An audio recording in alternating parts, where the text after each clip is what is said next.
Good morning. 2026 for year end treasury. We'll start with payroll. Okay, so your two handouts, you should have the PowerPoint that's up on the screen, and you should have received a checklist as well. Okay, and everyone's gonna make sure you have that because I refer to that checklist. So some pre-closing steps. I have sent out some things earlier back in April for you to start checking instead of being bogged down with everything at the same time. I hope that this helps. It has been helping you. But we're just still gonna go over a couple more things just to make sure. Process cost of life insurance over 50,000 for anybody who's leaving your district. Usually this is gonna be your superintendent, maybe the treasurers. But if they're leaving on their last pay, you want to make sure you process this life insurance, anything over $50,000 that's board paid. Okay, you'll see on some of these pages at the bottom, on the checklist, pages 4 to 8, there's more detail about this for those who are a little bit newer. Some pre-closing steps. If you have any non-cash type payments that you need to process on the paycheck from your employees. Enter separation dates on the position records for all employees resigning or retiring by June 30th. Or actually it can be a retired person. It's just, it has to do with the last day they work. So a teacher might be getting paid over the summer, but their last day works was May 31st for the last day of instruction. The separation date is going to be May 31st. It's not a pay date. It's the last physical day they were in the building. If they took a sick day, a personal day, a vacation day, that's still considered a day of work. So just make sure the last day worked is entered with a position status code of C. Okay. Enter long-term illness on the employee record. So that's 15 consecutive days. If you have employees that have two long-term, so they were out 15 days in the fall or 15 days in the spring, you add those together and they become 30 days for long-term illness, okay? And I highlight this because this is from the EMIS manual. A long-term illness must be 15 consecutive work days or more, regardless of whether or not the staff member is paid or unpaid during the absence. That's very important. Some people think they're not paid or they take vacation days. I apologize. Vacation days or sick time. They think, well, that's not long-term illness. It is. If it's an absence, it's a day or missed day. So, and again, if a staff member has multiple long-term illnesses in a school year, the days should be added together. Okay, any question about that? I want to kind of go slow because I know we have a couple new people. And chat, please, let us know if you have any questions. I do have a question. Okay. When you have an employee that has been out, she no longer has sick time, she's just done. She's done off, basically. Well, we just ended her contract. Okay. Would she be long-term illness? Because I don't put any days in for her. Did she resign or you just terminated her? Neither. She's just out without pay. She's out without pay.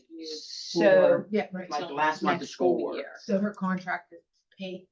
Her contract is paid for her work days. for the day For she her- actually yes, worked. yes. Then the answer to that is every day they miss that is on that contract is a day that goes into long-term illness. So she hasn't been working since January 1st and she didn't resign and you didn't terminate her. Every day from January 1st to the last day of her contract, we'll say May 31st, it's an A. All those days, work days, are long-term illness. Even though, say, and I don't know the date for sure, but say she went out January 1 and she had enough sick time to March, end of March. Uh-huh. So those were all sick days. Yes. Because she was out. What about from March to May? Because we paid off her contract. Have you entered Well, those days you need? Do I Because enter? Yes. Because technically, Yeah.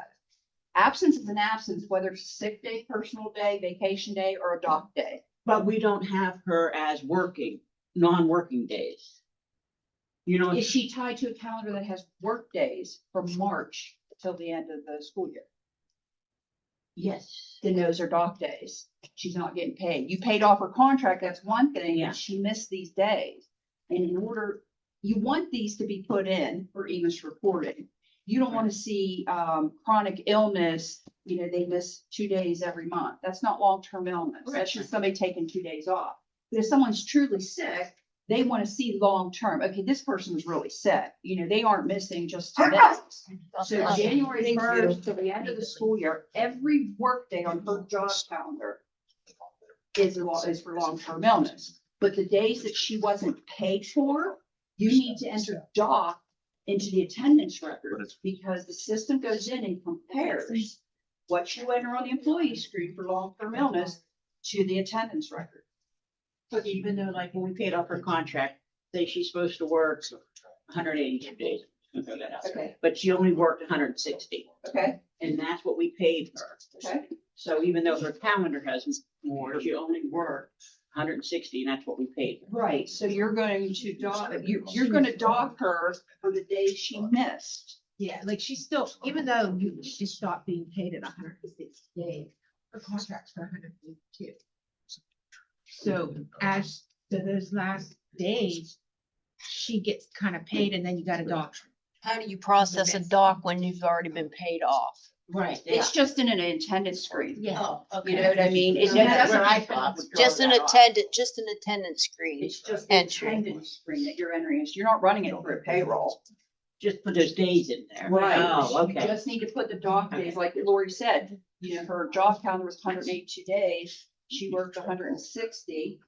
So there's 22 days. Well, what happened to these other 22 days? She didn't resign. You didn't fire her.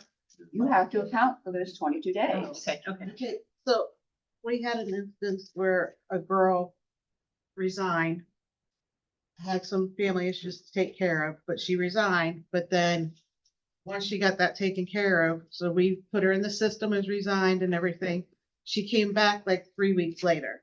Those 3 weeks that even though she resigned, I don't have to count those days because she officially resigned and then we just rehired her and started a new contract, correct? Because that, she resigned. So on her position screen, you should have had on there a separation date and Yeah, reason. I do.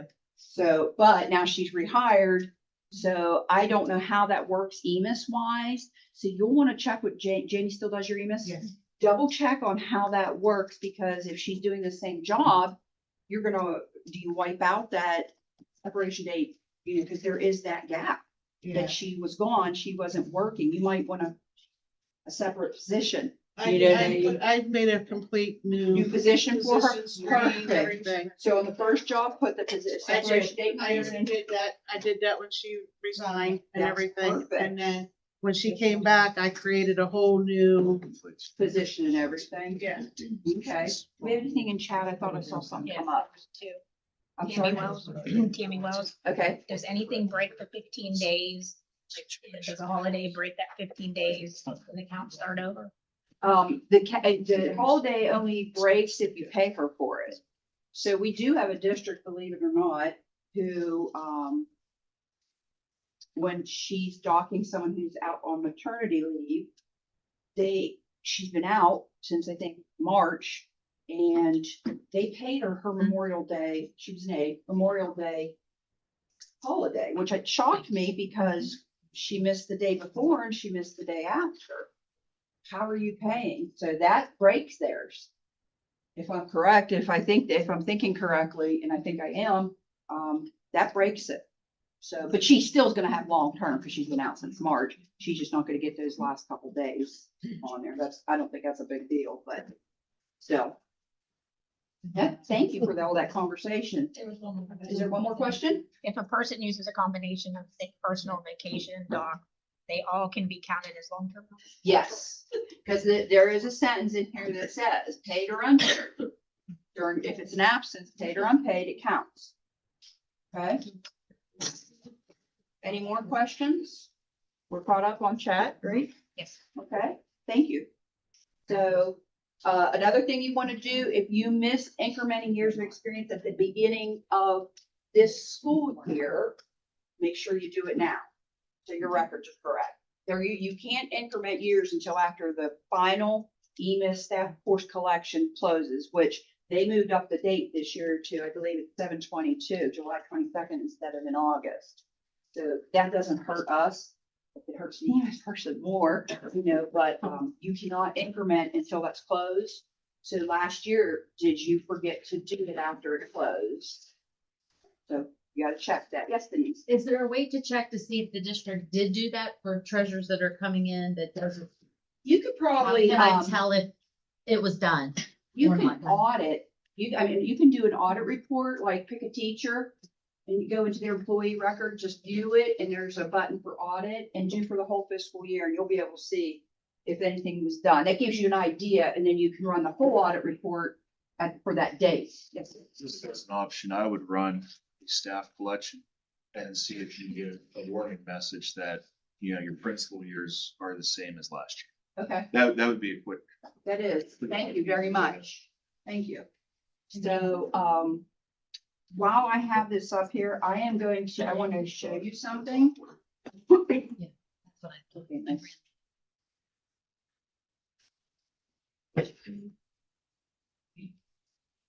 This is our demo. So for incrementing years of experience, when you go to the employee grid, because we get a lot of tickets on this. You want to make sure, God bless you. It's touchy. It's the date. So you want to go down for experience, and we need to increase, I think it's the total, and I'm just gonna put them all on here. Okay, so when you go to increment your years of experience, you want to make sure that you put greater than 0 on the columns. And the reason for that is you'll get an error when you try to do a mass change. Because there's a mass change here that, I don't know if I have it here. So, okay, it's not saved in here. But there, and if you don't have it, you should. There should be one in here for increment years of experience. If you don't do this, if you don't do that greater than 0 for each column, you're gonna bomb. So make sure greater than 0, and then you'll have to hand enter increment years of experience for those that start out with 0. Okay, usually those are your new employees that started this year. You know what I mean? So if you have to do this now, if you don't, do not do it. Pardon me? No, I'm just saying, if you had to, if someone worked last year and if you didn't increment, you would have to do that greater than 0. I'm sorry I didn't make that clear. Thank you, Joy. So I just wanted to bring that up. Always, you don't want to do zeros. You have to do those individually. Adam, what did you say? Adam suggested going into the data collector and Just running just staff start a collection. collection to see if you get an error on principal years. But it'll throw a warning message saying that the years for these people are the same as last year.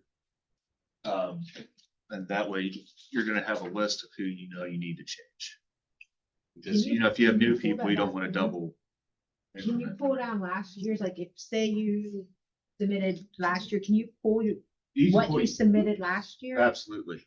It's in the storage on there. You can pull your previous L submission for the year. And just spot check a couple people we know that have been in the district. Okay. Great. Oh, I did the wrong thing. I did my snag.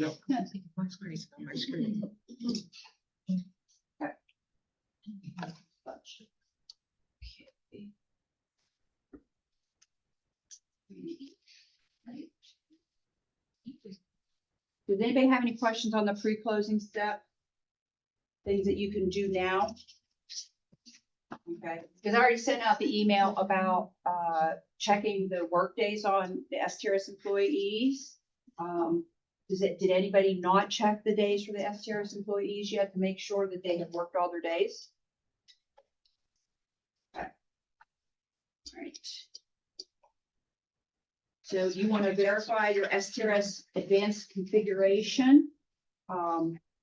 You want this amount to be 0, which it should. It cleared out on January 1st, but you want to make sure that box is unchecked for advanced mode as well. This is one of the steps I sent out to you. Because an error will be produced if you don't do your STRS, you won't be able to do your first July payroll. So keep that in mind. It will not allow you to proceed without doing it. So you want to run and balance all STRS advanced reports.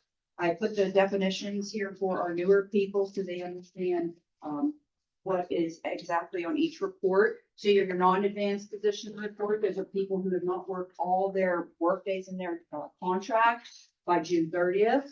The advanced are the people who have worked all their days by June 30th, who haven't been paid their full contract, their accrued wages, what they'll be being paid over the summer. And then advanced fiscal year to date report is the report that shows everybody who has paid into STRS who had wages in this fiscal year. So again, on the checklist, I'm just referencing, details, error warnings, and frequently asked questions for you. So reminder, service days will be determined by counting the days from the employee's job calendar plus attendance and absence days. These days must have a pay date stamp to be included in the account. The only ones that don't need to have a pay date stamp is the dock days. So that's where you're good. I mean, as far as the advance goes. So month end, do we have any questions on anything? Month end. This I'm not going to really go through a lot with you because you all do a month end, 12 times a year. So just do what you normally do. Right down here is a link to the SSDTs. It's a very generic payroll list that you can export in Word and modify to meet your needs. Quarter end, same thing. You're used to doing this. Here again is a link to the SSDT generic quarter end checklist. But I also reference here the checklist on page 16. There's some balancing tips for you. Now comes the fun stuff. Do you have any questions at this point? Okay. So we already talked about verifying and balancing all STRS reports. I know this seems repetitious, but right now you haven't ran all of your payrolls yet. So that's before, this is going to be after. You want to run each report and you want to put the academic year dates in 7/1 to 6/30. So you're going to generate the fiscal year to date report, the non-advanced position report, and the advanced position report. I like to start with the non first, but they're going to make me start with this one. Year to date. Now this is where I think I took it out, but it's on yours. I don't know my thing. Not mine here. No. Oh, no, that's okay. On this one, there was, back there, but there's it's like a fourth line down that said for advancing positions. And Joy, I'm going to put you on the spot because I know I work with you. I know you're a good payroll person. She's gonna kill you. That line that starts on the "Yep, I'm page, done." on page 15. It's like the fourth one down says for advancing positions. Read that and tell me if it makes sense to you.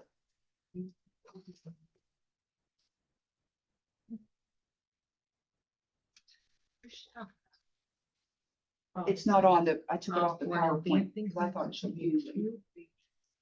Will be added to earnings, through wages, contract obligation, not paid. I'm even stumped. That makes me feel good that she's reading it more than once because it's talking about advancing position. But this, and I got this, I copied and pasted from the SSDTs, their PowerPoint on some of these things. And I'm reading that and it's talking about advancing position, but that's not the report we're talking about. So that's why I'm confused. Plus earnings plus accrued wages. Your accrued wages are part of your earning. So I took that line out of my PowerPoint because I didn't think it made sense. Does it make sense to you? I didn't think so. I mean, they can make mistakes too, SSDT. They're not perfect. I'm not perfect. None of us are. So, but the rest I felt did apply. So really to be on this list, you just have to have an STRS position, have earnings and have contributions to STRS. Okay. Or if not necessarily that, if you made any adjustments, maybe it didn't run through payroll, you paid on to STRS and it should have been STRS. So it does look at the adjustments as well. Don't text me. Anyway. She has her phone up. I'm thinking she's texting again. She's threatening me to text. I'll go after with you, Joy. Don't worry. I'm taking Missy down because she's leaving me. So employees must have a compensation with the following. It has to be a contract compensation. The compensation start date and stop date have to be within this fiscal year. Or the employee must have a compensation equaling non-contract with the date, and it's inclusive of this year with earnings, so. Okay, so this is just some examples of what the report looks like, right here and in the bottom with the totals. So you want to verify your service credits, to make sure that everybody has a service credit if they've worked 120 days or more. Anything less, it becomes a partial credit. It won't be 100%. So, and it goes through the STRS decision tree. We don't do anything with that. So employees flagged as part-time service credit based on the STRS decision tree. This is something you need to find out from STRS because I don't know their rules and what they determine. So if you have any questions regarding full-time, part-time, please contact them. Okay, keep in mind the employment relationship value may not be the same as compensation days worked. The days employees use in service credit calculation are generated by using the start date of the academic year and the ending date. So it can be put off if it's different. It's not your academic year. So reemployed retirees will always have credit equaling 0, and their retiree flag set to Y. So down here on this snapshot I have screenshot, this person next to the bottom is a retired retiree, and they have 0 credit right here. Let's see, I don't think I can make it bigger. Pull that down. And scroll it, make it bigger. There we go. Good job. And then push your screen first. See it. I don't think you're Okay. really. So the person second there, and then the second has the 0% right there. I know. There we go. Okay. So you want to see the section of the STRS Advanced chapter that addresses rehired retiree corrections. So the SSVT has an STRS Advanced chapter, and I think I have the link in another slide for you. So helpful resources is STRS Ohio's #1, and then they talk about service credit. Here how this is their decision tree, so you can kind of get an idea about it. Down here is the link to STRS Ohio directly. Okay, so let's talk about what these numbers are. How many, and I don't think there's anybody, but just to double check, how many board districts do post-tax withholdings for retirement? Does anybody? I didn't think so. I know we have a district that does post-tax for their STRS people, but they don't do it for their STRS. That's because I paid tax on my STRS for over 18 years. So anyway, so I'm going to kind of skip over the tax earnings. So the first part in the report's total, non-tax earnings are going to be from the fiscal year to date gross amount for the 450 payroll items, plus compensation obligations, minus amount paid and amount docked. Your non-tax advance amount will, the retirement amount that will be withheld over the summer pays, which is on your accrued wages. So I'm gonna skip this because this is for people who tax their earnings before withholding STRS. Okay. Now this one, tax plus non-tax, that's all the non-tax for you. Amount paid to STRS during the fiscal year plus amount that's going to be advanced. Amount advanced is the retirement amount that will be held over the summer months on the accrued wages. And then the regular pickup that you paid through the year already. plus any other pickups for SPRS, like your superintendent pickup. Can you go back to that real quick? Yes, please. It's in your thing. No, mine's got words all, Yeah, so all does over the mine. place. Yeah. When it printed, it didn't come out. It So- did come out right. Really? Ours came out right. Michelle's did too, but mine's words are all mumbo jumbo That's over. on mine. Well, if it was emailed to you, it was emailed to you. It was. You said. I don't know if it's like that, on the copy. I don't know. It's your computer. It probably It's is. your goofy computer. I apologize for that, then I don't know what happened, because ours came out right. Tell her she's always a problem, Bob. No. We'll give it to you. Okay, poor Kayla, any messages on that? Okay. Bus drivers. So the following highlighted is your tax plus non-tax. I think, did I already do this? Because you need to Sorry, go I back need to to go it. back. I apologize to some people. So, non-tax deposit slash pickup payments to STRs for $591 and $691 for the fiscal year. And then your non-tax total is the non-tax deposit plus pickup plus the advance amount. Yes. Yeah, there's a lot of pluses. But not in my paycheck. Okay.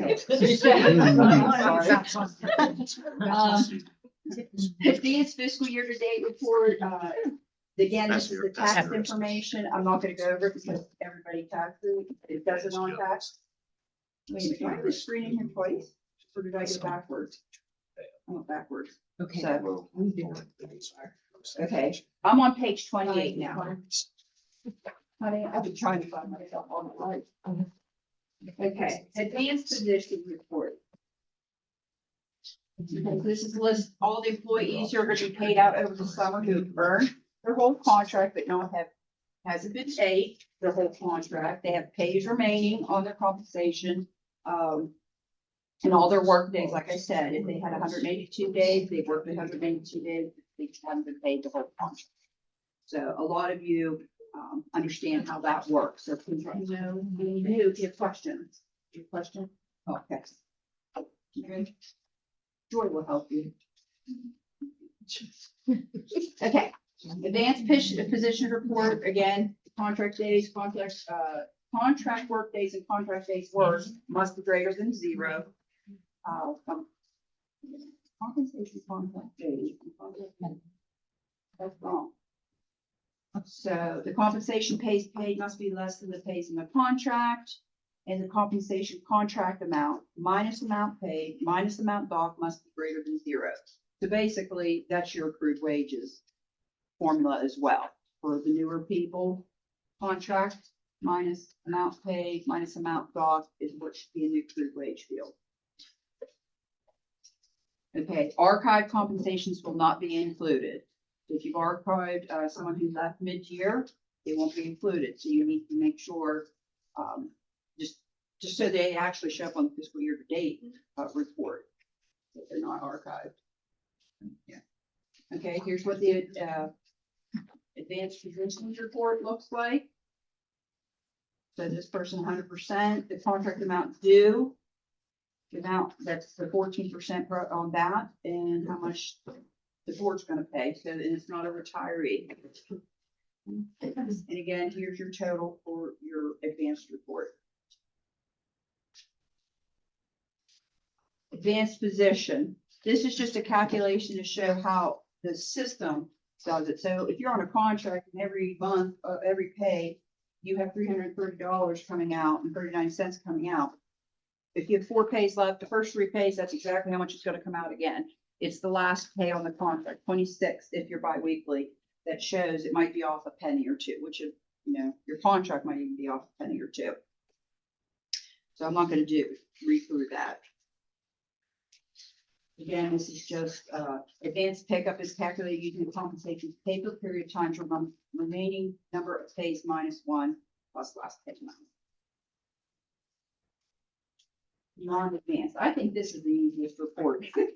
I really do, because there's not many people who should be on this advanced report. So, so it lists people who haven't worked all their whole contract by June 30th. Basically, that's it. If you're an SRS employee and you haven't worked the whole contract by June 30th, you should show up on non-advanced. It usually is for your admin. principals, superintendent, those should be the only people on there. Because treasurers are SCRS, most of them. Yeah, this is an employee, is on the non-advanced report and should be on the advanced positions report. You can do a compensation adjustment, journal adjustment at the bottom of the compensation records.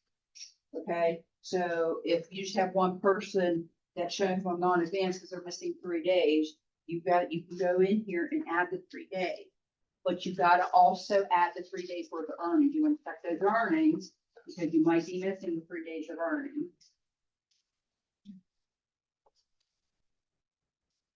Okay, so this is just an example of a non-advanced report.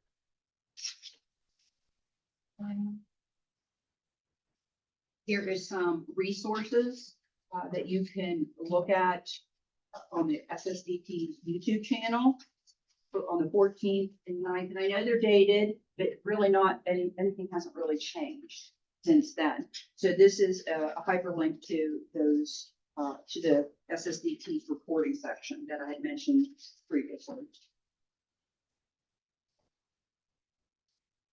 Do we have any questions on that? I know I went pretty quick, but I didn't want to read every page to you.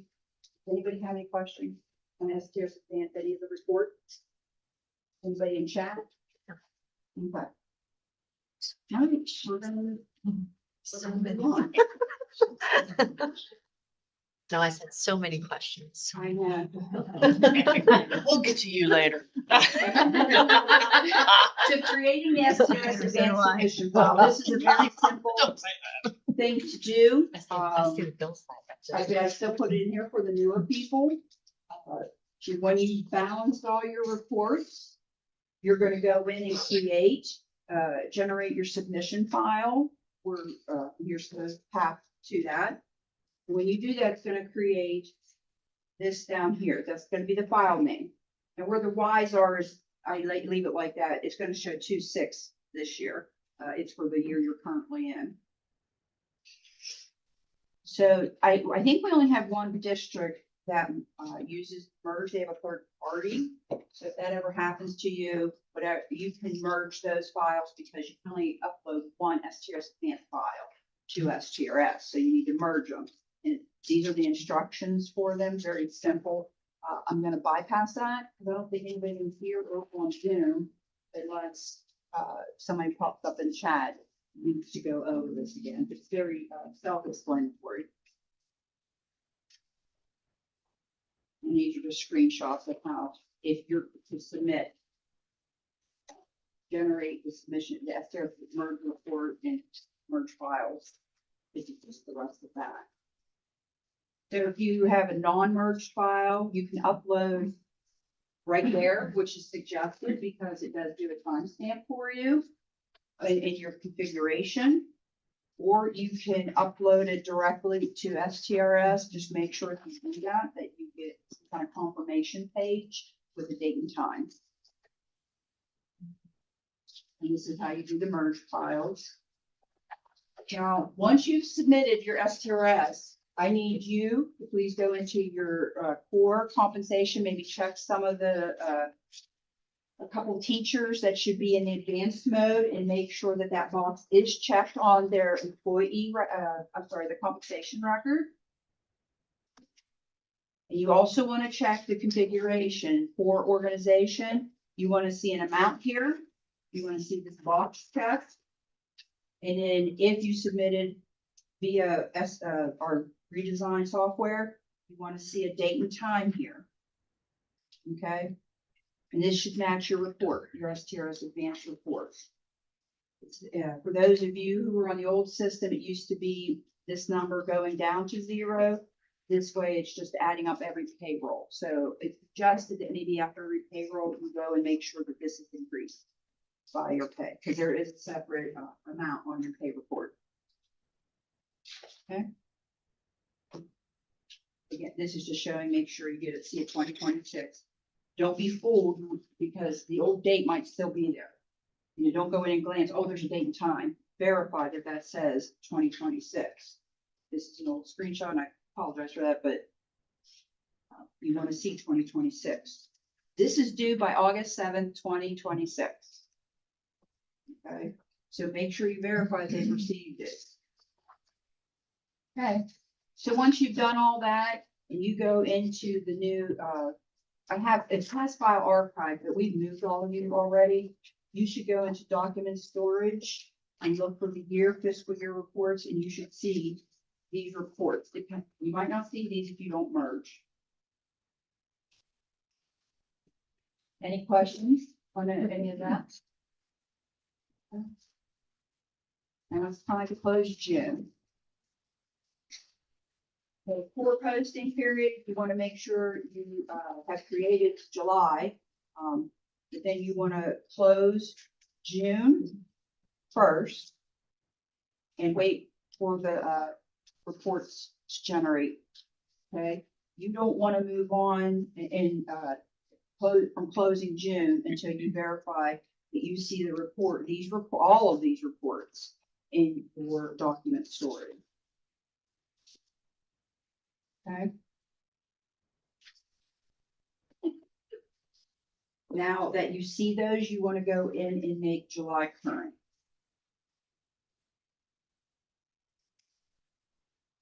And then, that's me, by the way. That's me. That's how I'm gonna be working for that long.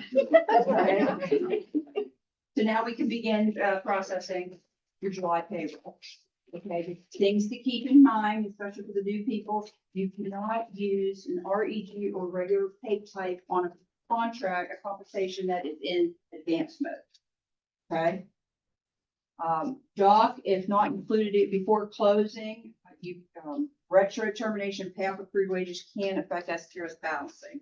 So it is suggested, if you know you have docs over the summer, to enter them before you do your STRS advance report, because it will take that information into account for your STRS.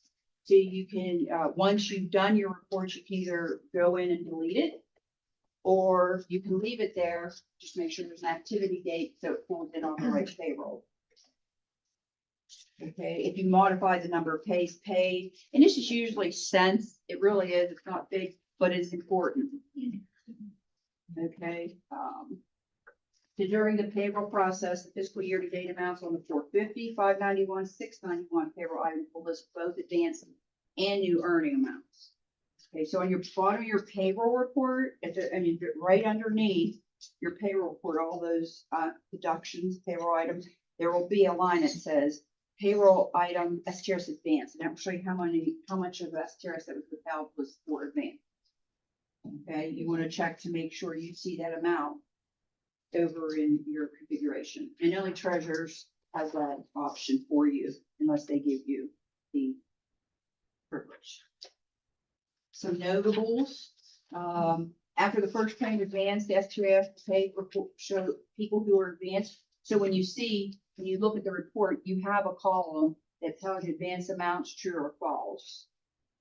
Okay, and again, it will show the amount that you just did in the payroll. Now, obviously, the second payroll will be higher because it's going to add the two, but you want to keep track of those.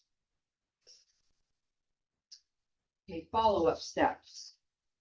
You need to schedule extracts for the auditor of state. A lot of you have already done this because we set up your cron job to happen every year on a certain day at a certain time. It has to be scheduled after you have closed out your payroll. Okay, like for the fiscal year, it has to be scheduled in the new year because it reports the previous fiscal year. Again, a lot of you have the cron job that will do it every year for you, but just double check. I think the treasurer has the option to see that. Here, if you haven't done it, is a hyperlink for the cron expression generator. Help you with that. Very easy to use. I've done it. On the checklist, page 19, this information is more detail on it for you. Okay, so after all advanced payrolls have been completed, verify that your STRS balance, advanced balance is down, there's 0, and that box is unchecked. Okay, that's what it should look like. Now, I will tell you that if you don't check this, and you had an amount, STRs will probably reach out to you, and if they miss it and they don't, on January, when you switch over to January processing, it wipes all that out. So even if you didn't balance, it's not gonna be there for you.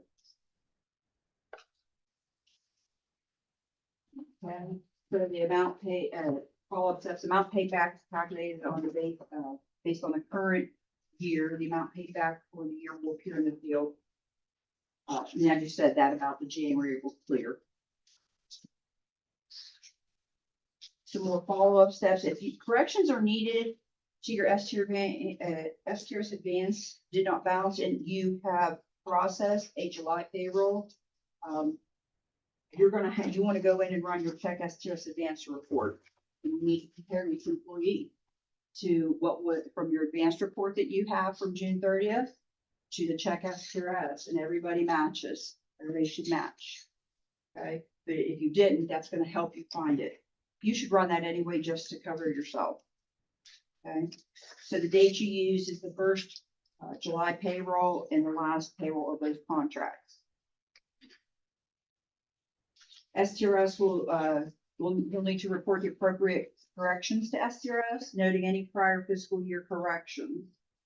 And if it's too late for us to help you do anything, there are corrections that you will need to do to correct this in your files in redesign. So if you haven't processed the July payroll and you find that there's an error, contact STRS, send a ticket to FStaffR. We will take you out of advance mode. So you can go back in, do everything you need to do again and resubmit. If you've already submitted your file to STRS, you want to contact them, it's incorrect, can you get rid of it? What can we do? I'm not sure, I don't have STRS, I don't speak to them. And then you can redo it again. Remember, if you have a third party, which only one district does, you have to do the merge again. Okay, so beginning the new year, the fiscal year, follow it. Job counters, everybody probably has their job counters in for 26, 27 school year. New contracts, I'm sure you guys have those in as well because salary notice is due, I believe, by June 30th. And non-contracts can be updated or corrected for fiscal year 2027. Now, EMIS reporting, and I'm gonna beat you guys up a little bit on this. Sorry. EMIS reporting, once it closes on July 22nd, you have things you need to do. Okay? First off, the treasurer has to go in and change the EMIS reporting year from 26 to 27. Okay? On the position record, you want to clear, employee record first. You want to clear those long-term illness. Because that long-term illness was fiscal year 26, we're in 27 now, so we got to clear those out. On the position screen, and this is a big one that's missed, you want to clear your EMIS override fields if you use them on your position screen. There's nothing wrong using them, that's not the problem, but people are forgetting to go in and clear these. That overrides the compensation record. These fields override your compensation record, so you're reporting the same salary in 27 you did in 26 for that employee if you don't clear it.